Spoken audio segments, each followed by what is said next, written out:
다음 3번을 보세요. 448쪽에 있어요. 적용제외라는 것과 종중 판례 나오는데, 자, 적용제외라는 것은 명의신탁이 아닌 경우죠. 아닌 거다. 괜찮다는 뜻이죠. 자, 1번은 그 두 가지가 있었죠. 양도담보하고 가등기담보. 양도담보, 가등기담보는 둘 다 등기를 하지만 등기 원인이 뭐예요, 이건요? 그냥 채권을 확보할 목적이었었죠. 탈세 아니니까 적용조회했던 얘기니까.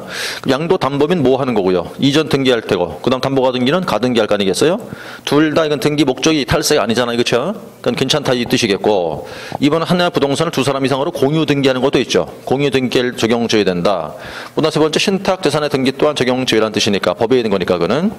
그 다음 2번 종중과 배우자는 뭐 쉬운 얘기잖아요. 자, 종중 부동산을 한 사람 이름으로 등기할 수도 있다는 뜻이고, 그 남편 소유 부동산을 부인 앞으로 등기할 수도 있다는 얘기인데, 그때 부인은 무슨 부인만 인정한다 그랬죠? 응? 법률원 배우자만 인정한다 그랬을 거예요. 사실은 안 된다 그랬어요, 그렇죠? 법률원 배우자뿐만 인정한다. 여기서 사실은 인정 안 돼요, 여긴요. 그 얘기였고, 그다음 오른쪽 보시면 이제 벌칙에나 보이죠? 자, 벌칙은 남기를 해야 되는데, 이제 지금 두 개의 법을 묶어서 정리할 텐데, 지금 제가 칠판에 쓴 건 아주 대단히 중요한 거예요, 이거. 부동산 등기 특별조치법, 부동산 실명법을 묶어서 벌칙의 정리예요. 뭔 뜻인지 알 거라 믿어요. 자, 5년 이하 징역 또는 2억 이하 벌금이 있었고요. 3년 이하의 징역 또는 1억 이하 벌금이 있었죠. 1년 이하 징역 또는 3천만 원 이하 있었죠, 이렇게. 앞잘 따서 외우라고 했던 겁니다. 앞잘 따면 여기 이제 장신양이었어요. 3년 또는 1억은 등탈수 이렇게 얘기하죠. 이건 전자만 기억하시면 되고, 이건 어떤 일이 있더라도 반드시 외워야 돼요. 반드시. 장자, 자, 장기 미등기자. 장기 미등기자, 장기 오랫동안 등기 안 했다는 얘기잖아요. 얼마 동안이었다 그랬지? 얼마 동안 3년간 등기 안 한 사람이었다 그랬죠. 신자가 누구요? 명의 빌려온 사람. 그 다음 양자는요, 양도담보일 때 등기 사유가 허위로 소명된 자에 따랐었죠, 그렇죠? 그 다음 이제 등탈수일 때, 이건 오늘 1교시에 아까 한 거예요, 이거. 이전 등기 신청할 때 등기 원인을 허위로 기재해 제출한 자 한 사람. 요것도 아까 한 얘기였고, 탈자 뭐예요, 요게? 탈세 목적에 미등기 전매한 자, 그쵸? 숫자는 명의 빌려주는 자, 수탁자. 그 다음 전자가 아까 했던 얘기인데, 전매할 때 검인 신청을 하지 않은 자, 이 사람이에요. 외우시는 거예요. 자, 5년 또는 2억 장신양, 3년 또는 1억 등탈수, 1년 3천, 1000 이렇게 외우시는 거라고.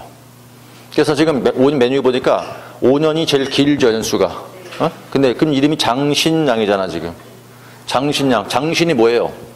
길다는 거잖아. 길다. 기니까 제일 길잖아, 그게. 5년짜리로. 장신양 제일 기니까 5년 이하 징역, 2억 이하 벌금. 자, 이제 세 가지가 벌칙인데 이 두 개 법을 묶여서 벌칙이라고요. 이거는 민법도 나올 가능성이 있고, 부동산 공시법도 나오기도 하고, 우리 중개실무 나오고 그래요. 그냥 중요한 게 아니고 대단히 중요한 거라고요. 반드시 외우고 시험장 들어가야 한다고, 이거는. 자, 이게 벌칙이니까 지금 책에서는 이제 벌칙에서 두 개밖에 안 나왔지만 아까 한 거하고 이렇게 묶어서 지금 다 한꺼번에 정리한 거란 말이에요. 그 다음에 이제 오른쪽에 그 벌칙에서 양가로 3번에 과징금이라는 것도 보이고, 이행 강제금도 보이죠. 먼저 과징금은 맨 위에 사람이에요, 지금. 요 장신양, 요 사람들. 요 사람들을 따로 모아서 일단 5년 또는 2억이잖아요, 이렇게. 그거 받고 더불어서 이거야. 더불어서 뭐까지 이제 과징금도 물어야 돼요. 이건 병과하는 거예요, 두 개 다. 형벌을 받으면서 동시 과징금. 얼마를 물어야 되느냐? 부동산 평가액의 30% 내에서 차등 적용돼요. 그건 병과한다는 둘 다 같이 하는 거예요. 잊으면 안 돼요. 5년 또는 2억을 받고 또 이거 받고 같이. 그 다음에 이제 자, 과징금 받았어. 그런데 또 이행을 안 하고 있네. 네, 또 이행을 지체한다고 하자. 그럼 이때 뭘 물어야 되느냐? 이행하라고 이행 강제금을 물어야 되는데, 여기서 이행 지체한다는 건 뭘 이행 안 한다, 뭘 이행 안 하고 있다는 뜻일까, 여기서? 뭘 이행 안 한다는 뜻일까? 이행 지체란 말의 의미는? 뭘 이행 안 하고 있다는 얘기다? 이 세 사람 지금 전부 다 어떤 공통점? 자기 앞으로 등기를 안 한 사람들이잖아, 싹 다. 그러니까 자기 앞으로 등기를 안 하고 있다, 그 얘기예요. 이거 받고도 또. 그러니까 등기를 이행 지체한다, 그 얘기란 말이죠, 이렇게. 그러면 얼마 동안 이행지체하고 있는 거야? 과징금 받고 1년 지나도록 안 하고 있대. 그럼 10%. 2년째도 또 안 하고 있대. 그땐 20%를 물어야 돼요. 이행강제금을. 근데 우리 과징금 이럴 땐 뒤에 뭐라고 돼 있어요? 여기. 내자 썼죠. 이때는 내자 쓰면 안 돼.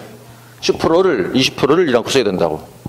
요까지 같이 기억하는 거예요. 그래서 이제 일단 벌칙 외운 다음에 요까지 해서 여기까지가 외워져야 돼요. 몇 번 얘기했어요. 그냥 중요한 거 아니라고. 대단히 중요한 거라고. 자, 여기까지 해서 부동산 실명법이 끝날 것이고. 다음 넘어가서 이제 다음 제2절 450페이지. 자, 주임법과 상임법인데 이것도 민법 원장님께서 하셨죠? 이번에 언제 했어요, 이거? 아직 안 했어요. 자, 그럼 이제 지금 편의상 저는 묶어서 같이 할 거예요. 묶어서 같이 할 테니까 두 개를 따로 하려면 너무 시간이 많이 걸려서. 자, 이제 주택 상가를 묶어서 같이 할 테니까 일단 주택 위주로 공부하고 상가는 그냥 참고하면 돼요. 말을 해, 말을 비키라고. 말을 해, 비키라고. 자, 이제 묶어서 같이 합시다. 주택 상가 임대차 보호법. 우리 시험에서는요, 물론 여기서는 주택이 훨씬 더 중요해. 주택에서 평균 2개, 하나, 2개, 얘는 하나. 그러니까 이제 주택이 중요하고 상임법은 참고. 예? 그 공부할 때 주택 위주로 공부하고 상가는 그냥 참고하시되 저 차이점만 잘 기억하면 될 것이고 그렇게 하면 돼요. 그럼 이제 일단 총 2개나 3개. 우리 시험에서는 2개나 3개. 얘가 2개 하나. 자, 그래 놓고 나서 그럼 이제 바로 들어가서 어디에 적용될까 바로 볼게요. 어디에 적용될까? 2개를 같이 하는 거예요, 이제. 주택과 상가를 한꺼번에 비교하면서 항상 주택 위주. 그럼 일단 주택은 어디에 적용된다고 배웠어요? 주택에 모든 임대차에 전부 다 적용된다 배웠었죠? 그렇죠? 이때 모든이란 뜻은 어떤 뜻일까? 모든이란 뜻이 일단 등기가 안 된 주택이라도 되고 또 더 나가서 허가가 없는 주택이라고 해도 되고 그 다음 심지어 공적 장부에는 사무실로 되어 있더란 말이에요. 근데 실제 이용되는 상태가 주택으로 사용하고 있대. 그럼 적용할 수 있다는 거고 세 번째는요. 주택의 일부가 주거 이외의 목적으로 사용하고 있대요.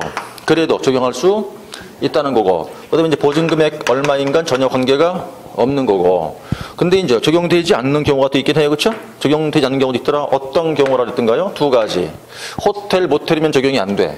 호텔, 모텔들은 뭐라 그래요? 그거를 일시 사용이면 적용이 안 된다고 돼 있잖아. 그죠? 그 다음 법인이면 적용이 안 돼요. 법인이면 자유인밖에 안 되는 거니까. 그래서 예외가 있지만 원칙은 법인은 안 된다는 거죠. 요게 이제 주택이고 요게 다 된다 그 얘기지 뭐. 근데 상가는 그렇지 않죠. 상가는 일단 2개 이렇게 해서 적용 범위가 모든 임대차가 아니고 어떤 임대차에만 된다. 그 임대차의 내용이 사업자 등록의 대상이 되는 임대차에만 적용되는 게 상임법이에요. 그렇죠? 근데 이제 종친의 건물, 임대차 안 돼요. 그런 거. 교회 등 안 되는 거라고. 그러니까 사업자 등록이 되는 것에만 적용이 돼. 이 법은. 두 번째 거는 언제였던가요? 18년도 1월 28일자였죠. 2월 28일자. 자, 법이 개정됐는데 그 시행령이죠. 시행령. 주임법 시행령이 개정돼 가지고 시행된 날을 기준했을 때 그 일정 환산보증금 이하일 때만 적용된다 하고 배웠어요. 그렇죠? 우리가?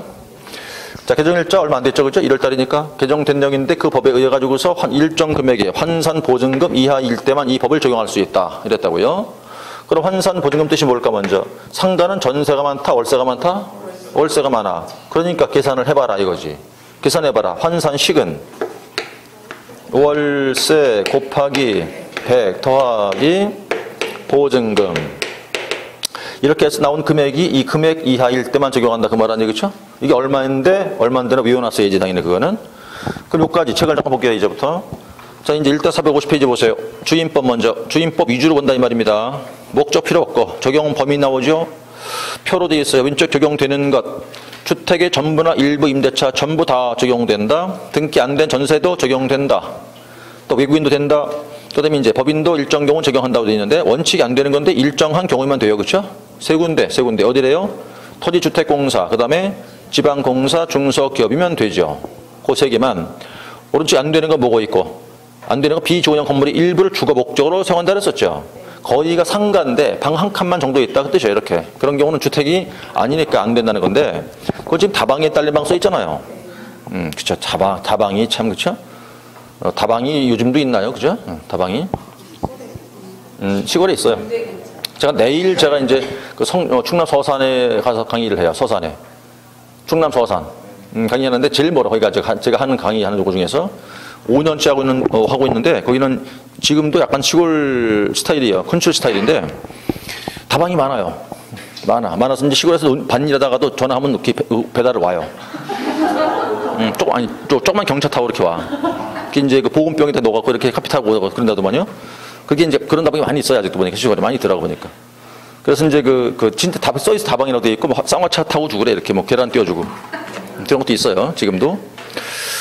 근데 거기는 재밌는 게 이제 굉장히 그 학원이 조그매요. 강의실이 딱 하나 있는데 우리 강의실에 3분의 1밖에 안 돼요. 요만큼밖에 안 되는데 근데 인원이 80명이야. 꽉 찼어. 주야간 꽉 찼어요. 강의실이 워낙 조그마니까. 한 뭐 요만큼 될 것 같은데 꽉 찼어요. 그래갖고 바로 요 앞에서 쳐다봐. 요 앞에서. 자리가 없으니까. 뭐 더 넓힐 수도 없는 거고. 근데 그러다 보니까 이제 거기는 다 있어. 회장, 뭐 반장, 총무 싹 다 있어. 임원진이 있어.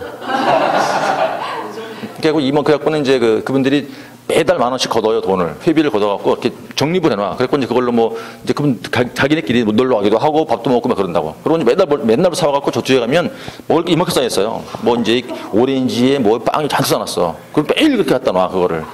그리고 하고 이제 수업을 또 이걸 다 달았어 명찰을. 무슨 회사 그 폐차 마냥 다 달고 있어요 이렇게. 앞에 다 걸어놨고 이렇게 다. 그러니까 그 이름 보고 다 보이는 거예요. 그럼 이제 내가 요번 이름 불러. 무슨 씨 이거 뭐예요? 이러면서. 여기 회장 자리가 있어요. 전용 좌석이 있거든. 딱 들어가면 그렇게 수업을 들어가서 인사를 하잖아요. 딱 인사를 하려면 저런다. 그분이 자 저는 핸드폰 진동이래. 핸드폰 진동으로 놀아 이거야. 그러니까 진동 이렇게 한다. 그러면 딱 진동 딱 해놓고 그다음에 이제 인사하면 또 박수 탁 치고 그래요. 무슨 학교야 학교. 다 그거만 안 해요. 선생님께 대한 격리 이거만 안 해. 그거 하나 그렇게 하는데 굉장히 재밌어요. 하여튼 그래서. 근데 그분들이 시골스러울지 모르겠지만 공부는 월등히 잘해요. 타 학원에 비해서 월등히 잘해. 제가 6개 학원 강의하잖아요. 근데 그 서산 쪽에 있는 학원들이 제일 성적이 뛰어나요. 저는 거기서 만점자 봤어요. 만점자. 27회 시험 때. 만점자. 여자분이었었는데 2차 하던 분인데 만점 맞았어요. 실제 시험에서. 거기 합격자들이 거의 90점대가 넘어가. 그래서 이상한 게 나는 거기에 물이 좋은가 공기가 좋은가 모르겠는데 하여튼 유독 거기는 그 학업의 성취도 이게 높아요. 엄청. 그리고 전국 석차가 항상 상위권이야. 이제 거기는 뭐 이제 그 주변이 그 학원이 없어요. 딱 하나 있거든. 하나밖에 없는데 뭐 당진 뭐 이제 태안 이쪽에 이렇게 통성 이쪽인데 거기 있는 사람들은 공부를 할 데가 없어. 학원이 하나밖에 없으니까 딱. 거기서 그게 학원이 없으면 뭐 천안, 대전 이쪽으로 나와야 된다고. 거리 상당히 멀어요 그게. 그러니까 수강료가 어마어마하게 비싸요. 수강료가. 이럴 달에 등록하잖아요. 한 300만 원 내야 돼. 260인가 내, 260만 원인가. 그 책값 따로야. 그 다음에 그 8월 달까지밖에 아니야. 9월 달 이후는 또 다시 또 돈 내야 돼. 그러니까 거의 이제 한 300 정도 있어야 그 1년 공부를 할 수가 있어요.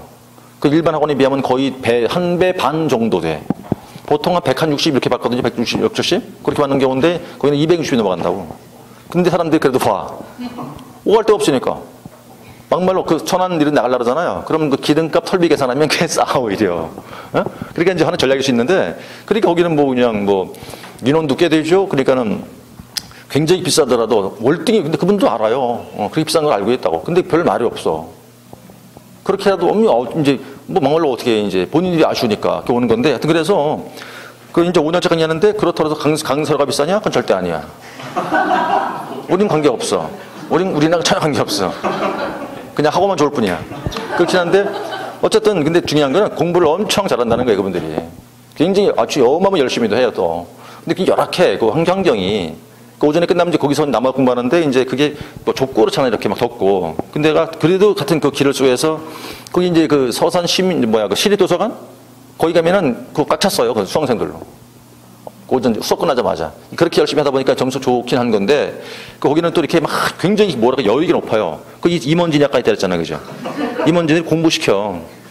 매 공부시키면서 또 이제 그 좀 잘하는 사람 있잖아. 한두 사람이 이렇게 특정 과목을 뭐 수학 잘하면 개론 같은 잘할 거 아니에요. 그러면 다 가르쳐 또 수학을 가르치는 거야. 개론 가르치는 게 아니라 수학을 가르친다고. 그걸 알아야 이게 개론이 될 테니까 그렇게 하는 경우가 많아갖고 그거 굉장히 그게 잘 돼 있어 이렇게. 그래서 이제 그 뭐 어느 수강생끼리 다 알아. 숟가락 몇 개 있나 그 집에.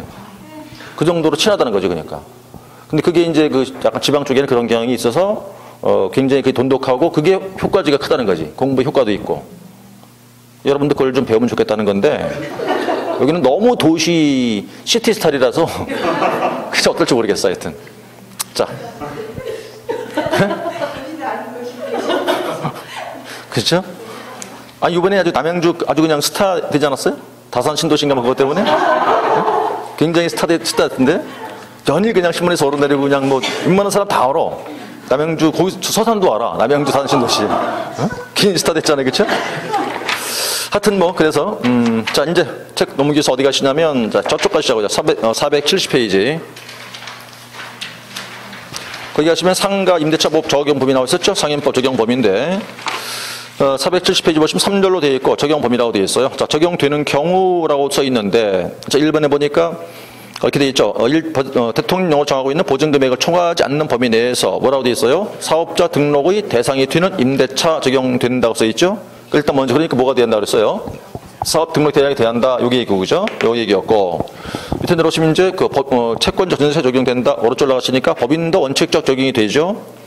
그다음 적용되지 않는 경우라고 된 게 책이 나오죠. 거기서 근데 이제 사업자 등록이 안 되는 어떤 건물입니까? 뭐 교회, 동창회 등이면 적용 대상이 아니라는 거고 여기 또한 뭐예요? 일시사용이면 안 된다고 돼 있죠. 3번에 일정 금액을 초과하는 경우면 적용되지 않는다고 했기 때문에 그럼 그 금액 이하면 적용된다 그 말일 거 아니겠어요? 초과하면 안 되는 거니까. 그래서 이게 다 바뀌었죠? 그래서 지난번에 나눠드렸었잖아요. 그쵸 이거? 프린트 갖고 계시죠 이거? 그래서 갖고 계시거나 책에 표시가 됐을 텐데 그럼 지금은 이제 이 현재 우리 책에 있는 건 다 정정해야 되는 사안이에요. 그래서 요 프린트를 다 기억나시죠 이거? 예, 요걸 보면 되겠죠 그러니까? 얼굴이 당황하는 분은 없다는 얘기네? 깜짝 놀라는 표정을 보니까 없다는 얘기. 난 없는데 이 표정인데 지금 금방? 그렇죠? 자, 좀 이따가 이제 뭐 없는 분들은 더 카필리나 넣어 드릴 테니까 좀 이따 보시기로 하고. 그럼 지금 서울이면 얼마로 올랐습니까 금액이? 6억 1,000으로 올랐죠. 6억 1,000. 6억 1,000 이하가 되겠죠. 그죠? 그 다음에 이제 과밀이 하나를 더 추가했죠. 지역이. 뭐예요? 부산광역시가 추가됐죠. 그래서 얼마입니까? 5억 이하. 그 다음에 이제 광역시하고 새로 추가된 지역이 많죠. 이게 안용, 김광, 화파세거든. 외울 때. 안산, 용인, 김포, 광주. 그 다음에 어디예요? 화성, 파주, 세종특별시까지. 그쵸? 얼마예요? 3억 9천 이하. 기타 지역이 2억 7천이란 말입니다. 지금 요 프린트 없는 분 있죠? 손 들어보세요. 없거나 책에 표시 안 했어요, 그러면? 책이 정정 안 했나, 책에다가는? 안 했어요. 그러면 이제, 다시 손 들어보세요. 몇 분인가? 1분, 4분, 5, 6, 7분이네요. 8분. 부원장님, 요 8장만 카피 떠서 좀 넣어주세요. 자, 일단 그건 이제 들어오면 받으시면 되겠고, 일단 이건 몽땅 다 외우셔야 돼요, 다. 외우시는 건데, 날짜가 참 틀렸다, 여기. 2월 26일자네, 요게. 26일자? 일단 요거는 몽땅 다 외우세요. 외우시는 건데, 어차피 우리가 상가는요, 한 문제밖에 안 해요. 안 나와요, 시험에서. 한 문제. 한 문제 나오는데, 올해는 뭐가 나올까요? 요게 나오겠죠, 요게. 그렇게 아니겠어요, 그렇죠? 딱 한 개 이상 안 나오거든. 어째 나와봤자. 안 나오는 건데, 나와봤자 하나밖에 안 나오니까 올해는 이게 나올 거 아니겠어요? 개정일자 언제라고 돼 있죠, 이게? 1월 달에 1월 달. 그럼 올해 우리가 첫 번째 시험이잖아, 이게. 그럼 당연히 이게 나올 거라 봐야 되지, 그러니까. 그래서 이거는 꼭 외워 놓으셔야 돼요. 올랐어요, 금액이. 지역과 달라진 거니까. 거기에 적용되는 경우에 이길 것이고요. 그 다음 이제 두 번째가 이제 주택으로 돌아가야겠네, 그러면. 주택 돌아가셔서 적용 범위는 하나 바꾸요, 이제. 그 다음 이제 첫 번째, 그 다음 보실 게 뭐냐. 451쪽을 가셔가지고 3번 대항력을 봐야겠어요, 이제부터. 대항력. 자, 대항력도 이제 어차피 주택 상가를 묶어서 얘기를 해야 되는 거니까.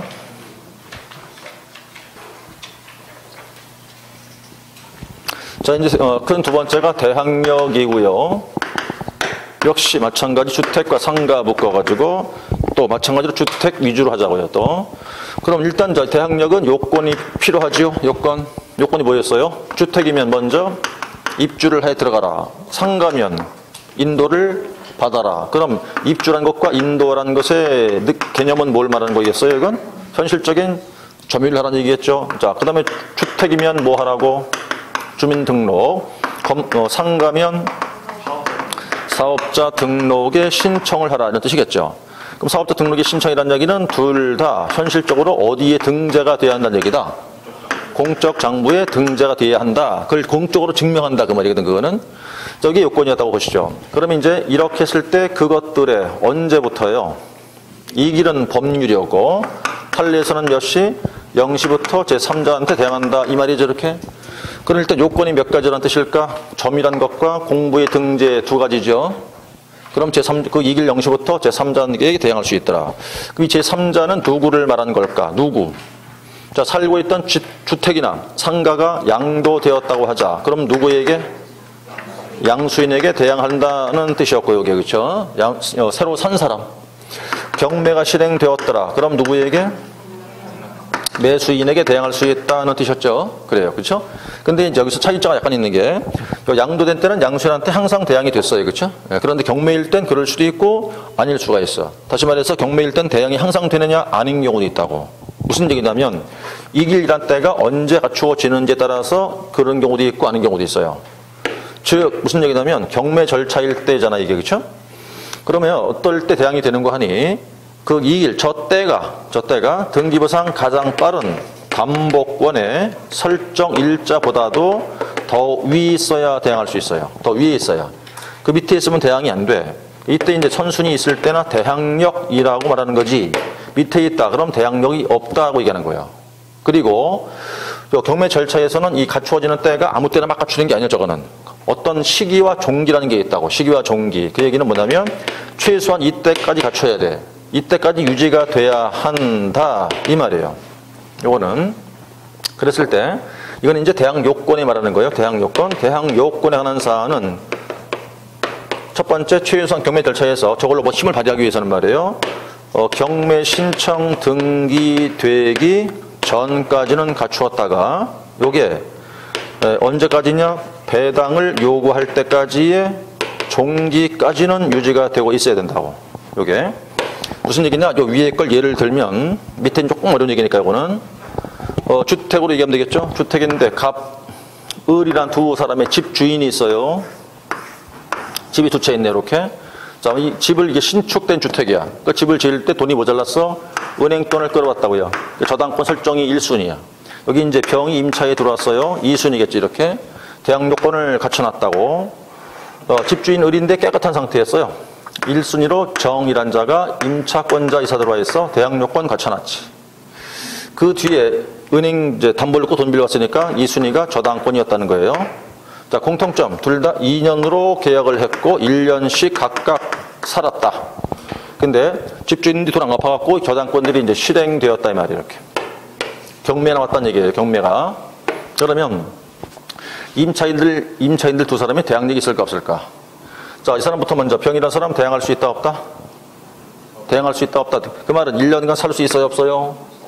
없어요. 쫓겨나야 돼요. 그렇죠? 대항할 수 없어요. 임차권이 소멸해버려요. 이거. 대항이 안 돼요. 쫓겨나야 되는 거고. 자, 그 다음 이 두 번째 경우는 대항할 수 있다 없다? 있다. 대항할 수 있어. 1년간 살 수 있고 돈도 안전하게 보호가 돼요. 매수인다 벌어줄 테니까. 그러면 같은 세입자처럼 보였지만 이 사람 대항할 수 있고 없죠. 그냥 살 수 있고 쫓겨나야 되죠. 권리 살아있고 소멸돼 버리지. 왜 이런 차이가 온다고 이게? 지금 임차권자가 얘는 저당권보다 밑에 있고 얘는 그 위에 있잖아요. 이렇게. 그런 이유 때문에 그런 거니까 그럼 이때는 대항력이라고 말하는 거고 이때는 대항력이란 말을 쓸 수는 없으니까 요건만 갖췄다고 얘기하는 거야. 이 요건이란 표현과 대항력은 전혀 다른 개념이야. 완전히거든. 그러면 여기서는 아까 자 경매일 때 매수인한테 대항이 되려면 여기 가장 빠른 담보권보다도 얘가 위에 있어야 대항력이 있지. 밑에 있으면 대항력이 없다 이 말이에요. 그래서 항상 대항이 되는 것도 있고 양도일 때 대항이 되겠지만 경매일 때 그럴 수도 있고 아닐 수도 있다. 이렇게 되는 거고. 그리고 대항 요건의 경매 절차에서는 이때까지 갖췄다. 이때까지 유지해라. 그 소리예요. 요게 대항 요건이고. 주택도 내용 같아요. 책을 돌아와서 자 일단 대항력의 내용 써있고 1번 보시자고요. 대항할 수 있다는 거의 말이 의미가 뭐냐. 임차주택의 임대인으로부터 제3자에게 양도되더라도 임차인이 개사용할 수 있는 걸 말한다. 왜? 2번 동그라미 써있죠. 양수인은 임대인 지위를 승계했을 테니까 그 뜻인 거고. 자 밑에 들어오서 양도로 2번 대항력 취득 요건과 존속 요건성이 있을 거예요. 일반 동그라미 주택임대차 등기가 없어도 임차인이 주택의 인도와 주민등록을 마친 때 그 다음 날부터 제3자한테 대항할 수 있다. 0시부터다. 그 얘기고 여기 대항력 얘기인 것이죠. 그 다음 양가로 밑에 들어오세요. 양가로 3번 주택의 인도는 점유. 인도가 뭐냐? 실제 인도를 말한다는 얘기니까 실제 거주에 들어가든가 열쇠를 넘겨받아라는 소리예요. 현실의 인도를 말하는 거다 이거지. 점유가 돼야 한다 그 말인 거예요. 점유를 해야 된다. 넘어가서 다음 페이지 넘어가시면 쭉 내려오다 보니까 이제 그 양가로사 주민등록 또는 전입신고 또는 공적 장부의 등재. 왜 공적으로 증명해야 되니까 필요한 거라고요. 1번에 보세요. 주민등록이란 요건은 본인뿐 아니라 배우자 등 자력도 된다고 써 있죠. 어떤 뜻일까요? 아주 저 지방에 있는 고등학생이 서울에 합격을 했어요. 대학교에. 그럼 서울로 올라와야 되는데 통학이 안 될 거 아닙니까 이게? 그러니까 아버지가 걔를 데리고 올라왔어. 학교 앞에 원룸 하나 얻어줘 원룸을. 그럼 계약은 누가 하겠어요? 아버지가 하겠지. 근데 누가 살아요? 아들 혼자 살 거 아니겠어요? 그럼 아들만 돼 있겠네 전입신고가. 그때도 보호된다. 그 말인 거고. 그다음 내려오시면 어디 보시냐면 자 4번 보세요. 4번 판례 보니까 자 일단 임차인이 본인의 의사가 아니라 제3자에 의해서 임의로 이전되었어요. 주소가 옮겨졌어. 근데 그 본인의 의사가 아니었다니까 본인 의사 없이 제3자한테 임의로 이전됐다고 썼죠. 그리고 그자한테 임차인한테 책임 물을 만한 사유도 없다 이거예요. 그럼 현재는 주민등록이 안 돼 있죠. 그래도 대항력은 유지되고 있다 그 말인 거예요. 그 판례는 본인이 아니라 다른 사람이 이렇게 임의로 옮겼단 말이에요. 주소를. 그런데 임차인도 책임질 만한 사유가 없다 이거죠. 그럼 설령 지금 주민등록이 안 돼 있다 하더라도 대항력이 있다는 그 얘기인 거고. 오른쪽 올라가시면 지금 이제 그 6번 봐요. 6번 판례가. 다른 건 다 지난 춘한테 봤었어요. 완공된 게 아니에요. 건축 중인 건물에 아직 보존 등기가 안 돼 있다고요. 그런데 세를 들어갔죠. 지번 기재에서 전입신고했죠. 그런데 그 뒤에 표시가 달라졌어. 그럼 대항력이 없어 이거는. 그 말이에요. 완공된 게 아니라 건축 중인 건물에 보존 등기 안 돼 있다는 거잖아요. 그때 이사를 들어갔단 말이죠. 그래서 일단 전입신고했어요. 지번 기재해갖고. 근데 나중에 보니까 등기부상 표시가 바뀌었어. 그래 버리면 이때는 대항력을 인정하지 않는다 이 말이에요. 그 판례인 거고. 내려오다 보니까 어느 점 뭐냐면 이제 그 10번 볼까요 한번. 처음엔 다가구용 단독이었거든요. 지번만 기재했죠. 단독이니까. 근데 그게 다세대로 변경됐다는 거예요. 그럼 다세대는 공동이죠 이건. 호수 기재해야겠죠. 기재 안 돼 있잖아. 그래도 대항력은 있다는 거예요. 그래도. 그럼 변경된 것만 갖고 대항력 없는 게 아니니까 처음에 다가구용이니까 지번만 기재했다는 얘기겠죠. 그런데 주택 자체가 변경됐어요. 다세대 주택으로. 그럼 호수가 현재 안 써 있을 거 아닙니까? 그래도 대항력은 인정해 주겠다 이거예요. 그 판례가. 여기는 판례가 다 많죠 지금. 지난 순환 때 이번 순환 때 거의 다 판례를 보고 있네 지금. 넘어가 보시기로 하고. 자, 그 다음에 다음 넘겨서 뭐 그 정도 좀 보면 될 것 같고 14번 판례가 굉장히 긴데 한 읽어보세요. 그건 한번. 그 다음에 양으로 5번 내려오세요. 경매됐을 때 대항력 의미 5번이에요. 자, 1번 동그라미 임차인이 경매 매수인에게 대항할 수 있으려면 그랬어요. 그 대항력 발생 시점이 금방 제가 설명드린 거예요. 가장 빠른 저작권 설정 일자보다도 앞서야 한다. 이거죠. 앞서야 된다. 그래야 대항할 수 있다 이 소리예요. 그럼 여기서 금방 여기서 아까 제일 빠른 선순위 단복권보다도 위에 있어야 된다. 위에 선순위를 해야 된다. 그 말을 좀 판례가 여기 한 거고. 자, 그 정도 보시면 되겠고. 그 다음에 이제 오른쪽에 오시게 되면 이제 그 3번 보니까 그 저작권에 설정된 그 등기 후에 보증금을 올렸다는 거예요. 올렸다. 그럼 설정 전권은 대항할 수 있겠죠. 올린 것만큼은 대항할 수가 없어요. 그건 설정된 뒤에 올렸으니까 그 판례고요. 그대로 보시면 되겠고. 그 다음에 네 번째, 이제 우선 변제권 가자고요. 우선 변제권. 요건 지금 대항력이 있었죠, 이제 이거. 그럼 두 번째 뭘 봐야 될까? 이제 우선 변제권을 봐야 되겠네. 자, 그러면 두 번째, 이제 우선 변제권. 말을 풀어볼게요. 우선 뭐예요? 우선해서, 다른 사람보다 우선해서 보증금을 받을 수 있는 권리. 여기도 똑같이 주택과 상가로 놓고, 역시 또 주택 주로, 그럼 역시 또 요건이 필요할 겁니다. 그렇죠? 요건이 뭐예요? 일단 기본적으로 뭘 갖춰야 된다는 뜻일까요? 대항 요건을 갖춰라는 뜻이겠죠. 그렇죠? 이제 상관은 하지 말자고 이제. 어차피 똑같은 거니까 내용은. 그럼 이제 여기다가 뭘 받으라는 소리겠어요? 확정 일자를 받으라는 소리겠죠. 그렇죠? 그럼 이제 요건이 두 개처럼 보이지만 아니에요. 대항 요건은 그 속에 들어갔더니 뭐가 있는데 입주하고 전입신고니까 점유와 공부니까. 그렇죠? 그럼 몇 개란 소리야? 하나, 둘, 그리고 세 개란 소리죠. 이렇게 요건이. 세 개. 다만 차이는 뭐냐면 자, 상가는 이거 어디 가서 받아? 상가는 관할세무서, 상가는 관할세무서, 주택은요? 주민센터, 그 다음에 법원 등기과 공증인사무소 등 받잖아요. 그 차이가 나는 거지 뭐. 얘는 돈 주고 돈 안 들고 그 차이가 있어요. 생략하고. 그럼 일단 이제 이 세 가지 갖췄다고 하죠. 그럼 이때 발생되는 게 뭐라고 그랬어요? 우선 변제권. 우선 받을 수 있다고 그랬죠. 우선 받을 수 있다. 누구보다 먼저 받는다. 누구보다 먼저? 일단 후순위의 누구서부터? 후순위의 담보 채권자들보다 먼저 받죠. 그렇죠? 저당권, 전세권 이런 것들. 그 다음에 기타 일반 채권자보다 우선 받는다. 이거예요. 이렇게. 우선 받는다. 그러면 우선 해주는데 문제는 이 권리가 언제 발생하는데 이게 알아야지 또. 언제 발생하는 거예요 그러면 이 권리가? 권리가 말이에요. 일단 앞에서 뭘 갖추면 대항 요건을 갖추고 확정일자를 받죠. 그럼 그날 나와. 그날. 응? 그런데 이게 순서가 바뀔 수도 있겠지. 그럼 반드시 확정일자 받은 날짜 나올까? 아니잖아. 그렇죠? 그게 뭐라고 그래야 되겠어? 그러니까 하나, 둘, 세 가지의 요건이 모두 충족된 마지막 날 발생한다. 이렇게 해야 정확히 맞는 표현이에요.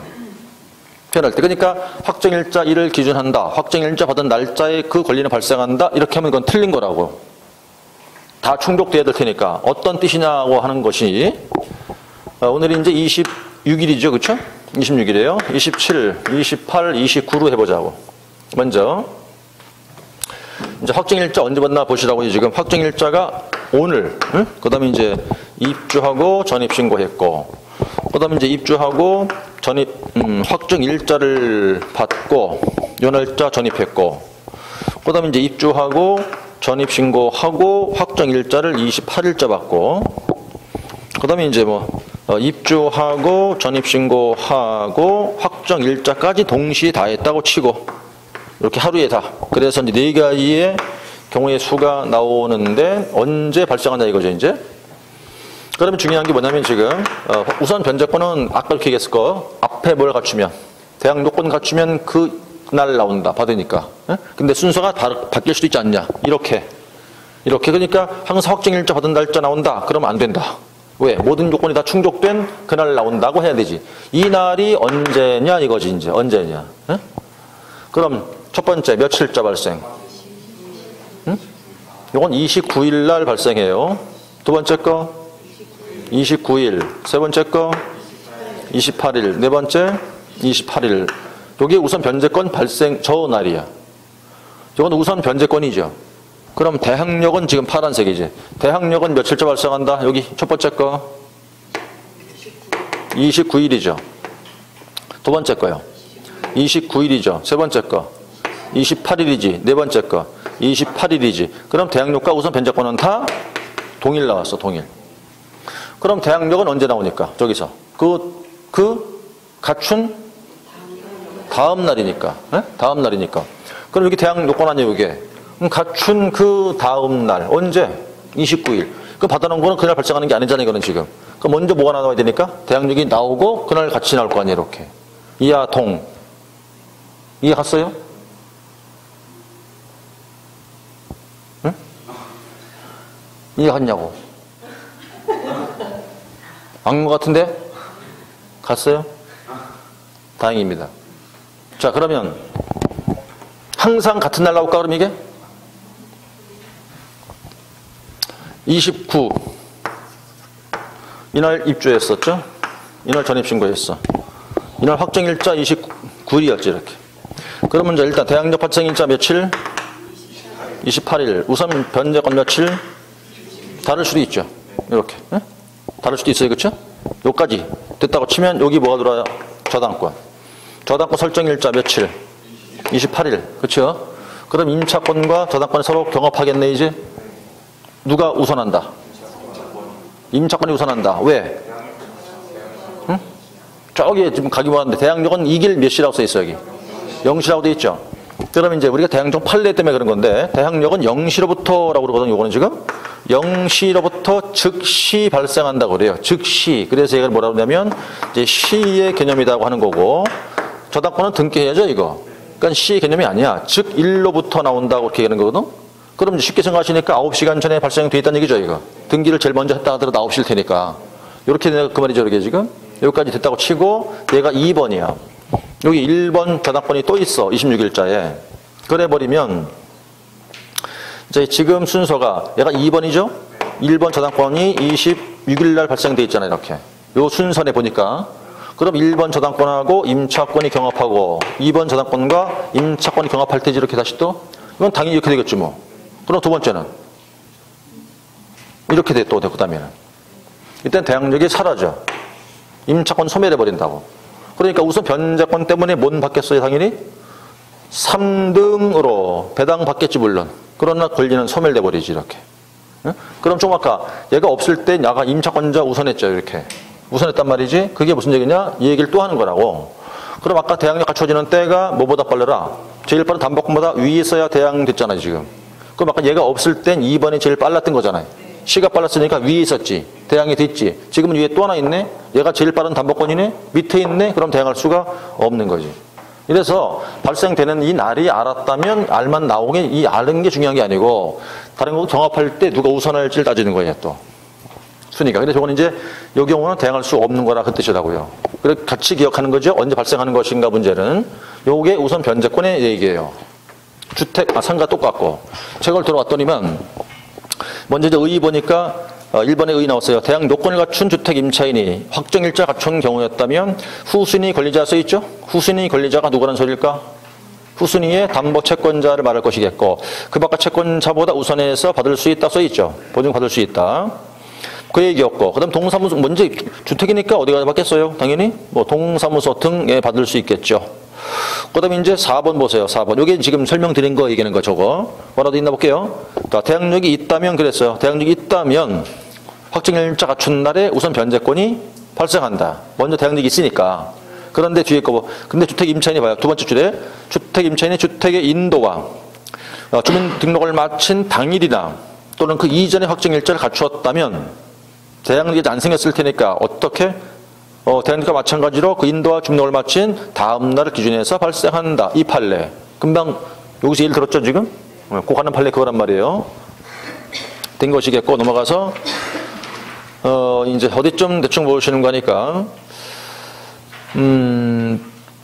지금 6번을 봤더니만 다음 페이지에서 우선 변제권은 집행권원이 아니기에 자 우선 변제권에 기해서 뭐 인정 안 한다?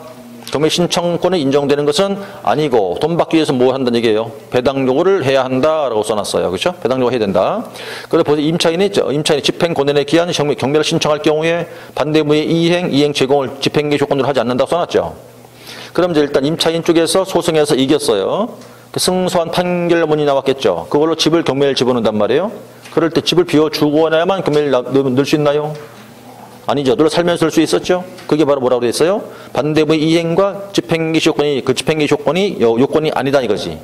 그 말입니다. 그러니까 늘 살면서 경매를 넣을 수 있다 그 얘기였단 말이에요. 그 정도 보시면 되겠고. 자, 그다음에 이제 그 정도 보면 되겠다고 보시고. 그다음 어느 쪽 오시냐면 오른쪽에 6번 알아볼게요. 6번. 그 2010년 판례 보일 텐데.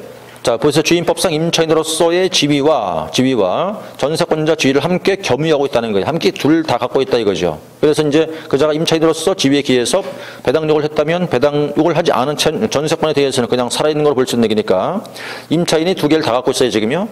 주임법상 뭐도 있고 우선 변제권도 있고 그다음 전세권자이기도 해요. 그럼 둘 다 권리가 같죠 이거 지금. 전세권도 뭘 요구할 수 있으니까? 배당 요구할 수 있으니까. 그런데 배당 요구했단 말입니다 지금. 어떤 지위에 기해서? 임차인 지위에 기해서 요구했다는 거예요. 그럼 요구했을 테니까 우선 변제권은 사라졌죠. 그러나 못 남아있어? 전세권은 그냥 남아있는 거죠. 그러니까 그냥 살아있다 그 말 전세권은. 근데 그거는 보니까 배당 요구는 우선 변제권에 기해서 요구한 것이겠지 전세권으로 한 거는 아니니까 그냥 존속하고 있다 그 소리예요. 두 일 다 있을 때는 하나만 쓴 거니까 하나 남아있다는 것이겠죠. 되셨다 보시고. 자, 그 정도 보면 될 것 같아요. 그렇게 해서 이제 우선 변제권 하나 정리하시고, 이제 그럼 주택상가 정리됐겠고, 그 다음 이제 세 번째는 이제, 세 번째가 뭐냐? 5번이죠. 바로 최우선 변제권이죠. 최우선 변제권부터는 좀 쉬었다가 적어요.